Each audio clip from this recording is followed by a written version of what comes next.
हुआ सर, हम लोग कुछ इतिहास से सीख लेते हैं। विगत वर्षों में हम लोगों की लड़ाई समान काम समान वेतन, सरजमीन से आवाज उठी और सुप्रीम कोर्ट तक पहुंच गई। बिल्कुल इस बीच में यही बिहार सरकार, यही नीतीश कुमार हम लोगों को कह रहे थे आप समझौता कर लीजिए, आपको हम 40% अभी दे रहे हैं। लेकिन बातें उस समय क्या थी सर, नीतीश कुमार कहते थे मैं आपको पैसा दे रहा हूं लेकिन राजकर्मी का दर्जा नहीं दे पाऊंगा।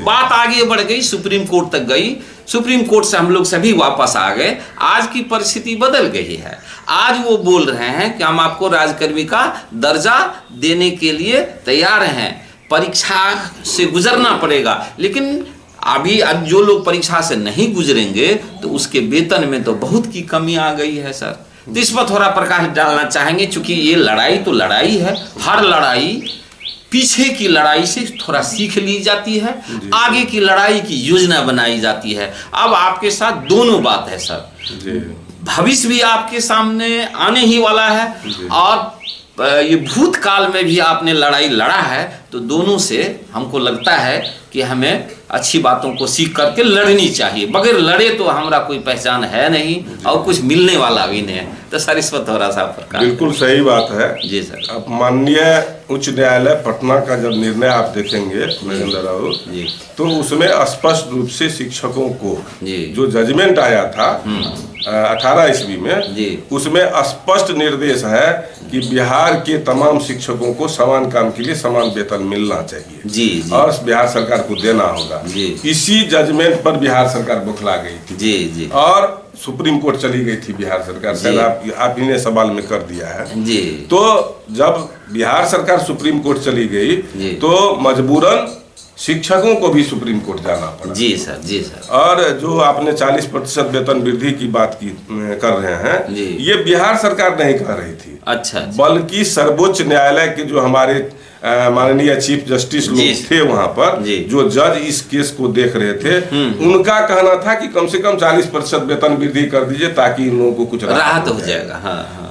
स्पष्ट रूप से बिहार सरकार के जो प्रधान सचिव थे उस समय के तत्कालीन, जो अब सेवानिवृत्त हो चुके हैं, उनके द्वारा कहा गया कि साफ बिहार सरकार के पास वित्त का अभाव है जी।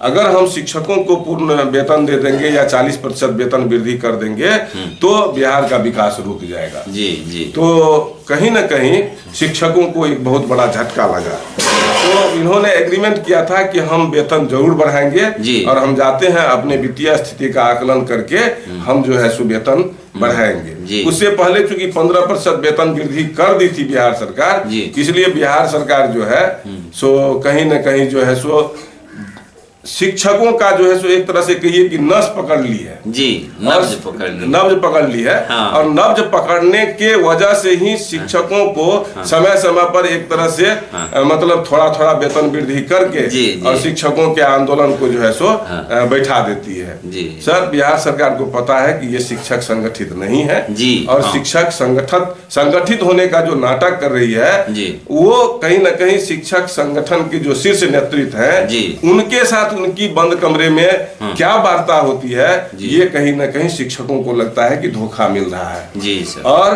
वेतन वृद्धि समय समय पर करके बिहार सरकार अपना पीठ थपथपा लेती है और शिक्षक भी खुश, और शिक्षक भी जो है सो पता नहीं अंदर ही अंदर क्या गुल खिला रही है सरकार या शिक्षक क्या सोच रहे हैं, ये समझ से थोड़ा सा परे है।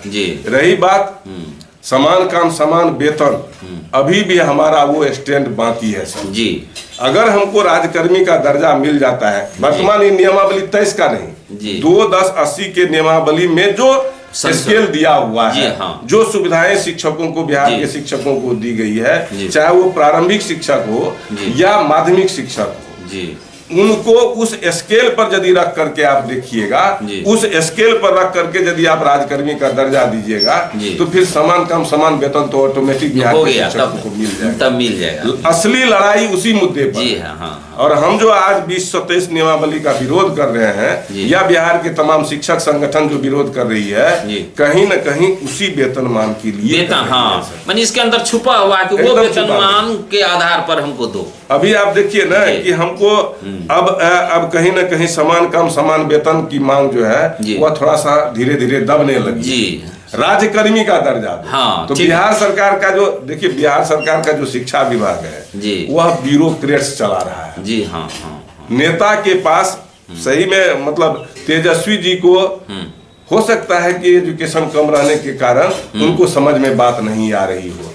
नीतीश बाबू तो सोशल इंजीनियर हैं, बिल्कुल इनको तो सारी बात समझ में आ रही, सारी चाल तो इन्हीं की है। सबसे दुखद स्थिति यह है सर कि बिहार के शिक्षा मंत्री तो यूनिवर्सिटी के प्रोफेसर है ना, इनको तो कम से कम 80-85% जिस वर्ग के बच्चों को पढ़ाने के लिए शिक्षकों की आवश्यकता है, अरे वो 10 से 15% लोग तो उनके बच्चे तो बड़े बड़े स्कूलों में प्राइवेट स्कूल में पढ़ रहे हैं, लेकिन गांव के गरीब गुरबा का बच्चा जो है वह तो गांव के ही विद्यालय में पढ़ रहा है, चाहे वो प्राथमिक विद्यालय हो, चाहे वो मध्य विद्यालय हो, चाहे माध्यमिक विद्यालय हो या +2 विद्यालय हो, उनका बच्चा तो वहीं पढ़ेगा। तो उन्हीं बच्चों को पढ़ने के लिए और पढ़ाने के लिए जो शिक्षक होना चाहिए उसको यदि आप इस तरह से दबा करके रखेंगे तो सवाल है कि उनके बच्चे कैसे पढ़ेंगे और कब पढ़ेंगे। अभी देख लीजिए शिक्षकों को जो है मतलब कहा गया है कि कई देश में जो है IAS का दर्जा जो है देने की बात हो रही है। आपको शायद ये भी मालूम हुआ होगा। तो IAS का दर्जा, इसका मतलब है कि IAS को बनाने वाला जो शिक्षक है वही यदि समाज में इस तरह से दबा हुआ रहेगा तो फिर हमारा बच्चा कैसे IAS बनेगा। तो समान काम समान वेतन वाला जो प्रश्न है आपका सर, अगर हमको बिहार सरकार राज्यकर्मी का दर्जा दे देती है, ये नया स्केल नहीं, जो 2-10-80 वाला स्केल है, 2-10-80 वाला स्केल ऑटोमेटिक सर बिहार के तमाम शिक्षकों को समान काम के लिए समान वेतन मिल जाएगा। इसके लिए थोड़ा सा धैर्य रखना पड़ेगा और मोटा मोटी नरेंद्र और यही समझ लीजिए कि जो आंदोलन की शुरुआत हुई है 1 मई 2023 से ये आंदोलन 24 और 25 तक चलेगा, निरंतर चलेगा, अनवरत चलेगा, चरणबद्ध तरीके से चलेगा। और जब तक बिहार सरकार इस नियमावली को वापस नहीं लेगी तब तक शिक्षक संगठन इस बार आर पार की लड़ाई लड़ने के मूड में है। कहीं से बिहार सरकार को चैन से बैठने नहीं दिया जाए। बहुत खूब सर, बहुत अच्छी बात, आपकी विचारधारा से हम लोग सहमत हैं। अब हम देखते हैं कि आगे की लड़ाई कैसे होती है और सरकार की क्या रुख रहता है। नहीं, हम आपके मतलब सक्सेस में जो भी सिस्टम आपका है, चैनल है, हम इसके माध्यम से न सिर्फ सुपौल के शिक्षक शिक्षिकाओं को, पुस्तकालय अध्यक्षों को, बल्कि बिहार के तमाम शिक्षक शिक्षिकाओं को, पुस्तकालय अध्यक्षों को जो 2003 से शिक्षा मित्र बन करके शिक्षक बने हैं या 2006 से नियोजित शिक्षक बने हैं, चाहे माध्यमिक शिक्षक हो या उच्च माध्यमिक शिक्षक हो, 14 में आए उच्च माध्यमिक शिक्षक, बहुत जिला में 2010 में ही आ गए थे, और जो 10 में पुस्तकालय अध्यक्ष आए हैं। बिहार के तमाम शिक्षकों से हम आग्रह करते हैं, पुस्तकालय अध्यक्षों से आग्रह करते हैं कि 20 मई को प्रमंडल में और फिर 22 तारीख से प्रत्येक मुख्यालय में, 38 जिला मुख्यालय में जो जिला पदाधिकारी के सामने धरना पर बैठना है, अधिक से अधिक संख्या में शिक्षक शिक्षिका उपस्थित हों, उसमें भाग लें और आंदोलन को धारदार बनावे। आपके चैनल के माध्यम से भी हम एक संवाद जो है तमाम शिक्षकों को देना चाहते हैं। खास करके सुपौल जिला के जो भी शिक्षक शिक्षिका है, पुस्तकालय अध्यक्ष हैं, उनसे तो विशेष प्रार्थना करता हूँ, चूंकि मैं जिला सचिव हूँ इसलिए हमारी जवाबदेही है, हम अगुवाई करेंगे, लेकिन सहयोग तो शिक्षकों का चाहिए, सहयोग तो आप तमाम पुस्तकालय अध्यक्षों का भी चाहिए और शिक्षिका बहनों की भी उपस्थिति उसमें चाहिए। तभी हम अपने सरकार को अपने जिला पदाधिकारी के माध्यम से हम अपना संवाद जो है सो स्थापित कर पाएंगे।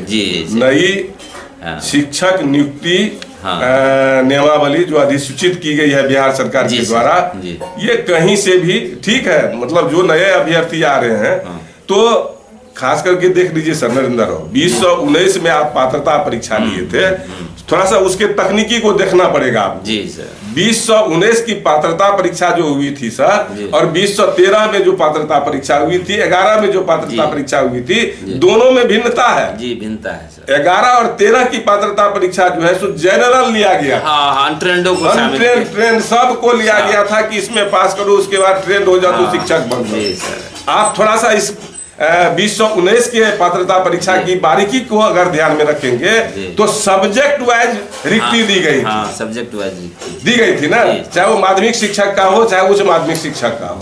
और प्राथमिक में भी दिया गया था कि सामान्य शिक्षक होंगे, कि उर्दू के शिक्षक होंगे या हिंदी के शिक्षक होंगे। तो जब आप रिक्ति को दिखा करके परीक्षा ले लिया और मेरिट में जो क्वालिफाई कर गया तो उसको आप फिर कहते हैं कि तुम बीपीएससी का परीक्षा दो तब तुमको शिक्षक बनाएंगे, राजकर्मी का दर्जा तो छोड़ दीजिए थोड़ी देर के लिए। तो सरकार यहाँ फंस चुकी है।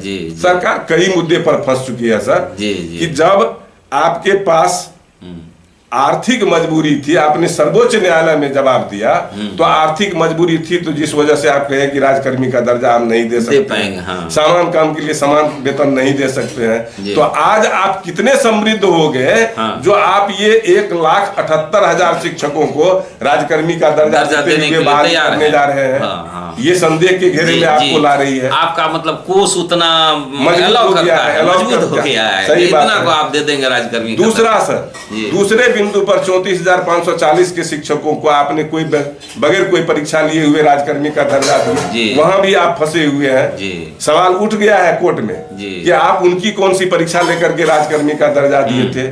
और फिर 2013 से लेके अभी तक विद्यालय सेवा बोर्ड वाले शिक्षकों को जो आपने योगदान लिया है स्कूल में, उन शिक्षकों की कौन सी परीक्षा आपने ली थी जिस परीक्षा के बल पर उसको सीधे राजकर्मी का आपने दर्जा दे दिया। तो कई जगहों पर बिहार सरकार फंसी हुई है। इसलिए इस नियमावली को तो वापस लेना ही होगा बिहार सरकार को, या नहीं तो इसमें संशोधन करके जो पुराने शिक्षक हैं उनको पहले राजकर्मी का दर्जा दे करके तब नई नियुक्ति नियमावली चलेगी। और नई नियुक्ति नियमावली जो होगी नरेंद्र राव, उसमें कम से कम 2019 में जो STET TET पास है वो लोग भी उनसे वंचित हो जाएंगे उनके विज्ञापन के आधार पर, क्योंकि विज्ञापन में बिहार सरकार फंसी हुई है। 2019 में जो दिया गया था विज्ञापन, उसमें सब्जेक्ट वाइज रिक्ति आपने दी थी, और सब्जेक्ट वाइज रिक्ति में जो अभ्यर्थी पास कर गए कि इस सब्जेक्ट के लिए ये शिक्षक फाइनली पास कर गए तो अब उसको बीपीएससी का परीक्षा लेंगे। ये तो हो गया कि हम घोड़ा तो है लेकिन लगाम नहीं है, लगाम है तो पलंग नहीं है। ये देसी और देहाती कहावत है ना। असल में बिहार सरकार को न घोड़ा देना है, न लगाम देना है, न पलंग देना है। तो ये सारी बातें हैं, इसलिए बिहार सरकार को करारा जवाब देना पड़ेगा 24 के चुनाव में और 25 के विधानसभा के चुनाव में सर। और हम तो कहेंगे कि मुट्ठी बांध करके अगर शिक्षक तैयार हो जाएंगे तो कहीं न कहीं बिहार सरकार को झुकना इस बार पड़ेगा। निश्चित सपना देख रहे हैं ये प्रधानमंत्री बनने का और तेजस्वी जी मुख्यमंत्री बनने का, इन दोनों का सपना धरा का धरा रह जाएगा। नहीं तो नियमावली को वापस ले बिहार सरकार। जी सर, धन्यवाद सर, बहुत अच्छा। जी।